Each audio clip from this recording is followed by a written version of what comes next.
মাথাও আইপিএফটি ছেড়ে বিজেপিতে যোগ দিলেন এক ঝাঁক নেতৃত্ব ও কর্মী। বিজেপির প্রদেশ ভবনে আয়োজিত এক সাংবাদিক সম্মেলনের মাধ্যমে এই যোগদান পর্ব সম্পন্ন হয়। সাংবাদিক সম্মেলনে উপস্থিত ছিলেন বিজেপির প্রদেশ সাধারণ সম্পাদক বিপিন দেববর্মা, প্রদেশ অফিস সম্পাদক মিহির সরকার, প্রদেশ মিডিয়া ইনচার্জ সুনীত সরকার এবং বিজেপি সদর গ্রামীণ জেলা সভাপতি গৌরাঙ্গ ভৌমিক প্রমুখ।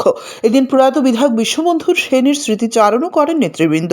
নতুনদের বিজেপিতে বরণ করে নিয়ে প্রদেশ সাধারণ সম্পাদক বিপিন দেববর্মা বলেন, প্রধানমন্ত্রী নরেন্দ্র মোদী ও মুখ্যমন্ত্রী মানিক সাহার নেতৃত্বাধীন সরকারের উন্নয়নের ধারায় অনুপ্রাণিত হয়েই প্রতিদিন বিভিন্ন দল ও সংগঠন থেকে বহু মানুষ বিজেপিতে যোগ দিচ্ছেন। এদিন মথা ও আইপিএফটি ছেড়ে বিজেপিতে যোগ দেন মোট 72টি পরিবারের 246 জন ভোটার। নেতৃত্ব কর্মীদের ফুল ও উত্তরীয় পরিয়ে আনুষ্ঠানিকভাবে বরণ করে নেওয়া হয়। এই যোগদানে বিজেপির সাংগঠনিক শক্তি আরও বৃদ্ধি পেল বলে দাবি দলীয় নেতৃত্বের। আজকে আমাদের এখানে এই যে যোগদান করতে এসেছেন যে বাপি রূপিণী ত্রিপুরা যুব সংগঠনের যিনি রাজ্য কমিটির অর্গানাইজিং সেক্রেটারি, ওনার বক্তব্য আপনারা ব্লকের মাধ্যমে হয়তো শুনতে পেরেছেন।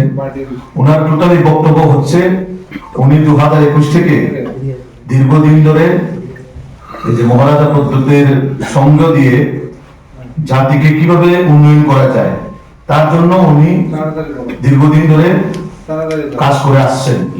এবং এই যে দিল্লি পেদল যাত্রা আপনারাও সবাই দেখেছেন, বিভিন্ন আমরাও দেখছি সোশ্যাল মিডিয়ার মাধ্যমে। তো ওই জায়গার মধ্যে উনিও একজন সৈনিক।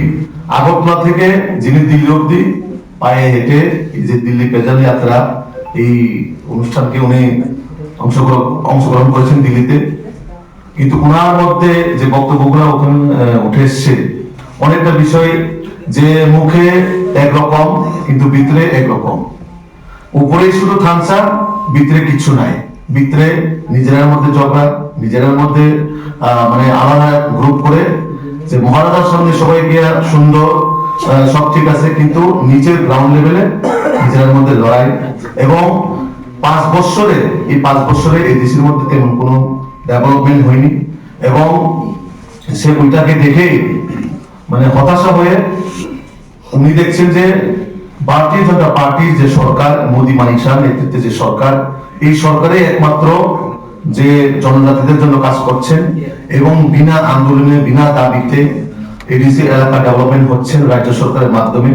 তো সেটাকে সে মনে করেন যে এই ভারতীয় জনতা পার্টির মধ্যেই বা মাধ্যমে যে জনজাতিদের বা উনিও যে একজন জাতির জন্য কাজ করার যে ইচ্ছা উনি প্রকাশ করেছেন যে এই পার্টির মাধ্যমে হয়তো আগামী দিনে ডেভেলপমেন্ট সম্ভব। অথবা এই যারা জাতির নামে নিজের সমাজের নামে যারা রাজনীতি বা পলিটিক্স গঠন করে সেটা শুধু খাওয়ার নামে শুধু দুর্নীতি করার জন্য এই পার্টি কাজের কাজ কিছুই না, উন্নয়নের জন্য কিছুই না। তাই সেটাকে বিশ্বাস করে আজকে ভারতীয় জনতা পার্টিতে উনি জয়েন করেছেন। ওরা বক্তব্য। ব্যুরো রিপোর্ট, অবিরাম 24x7।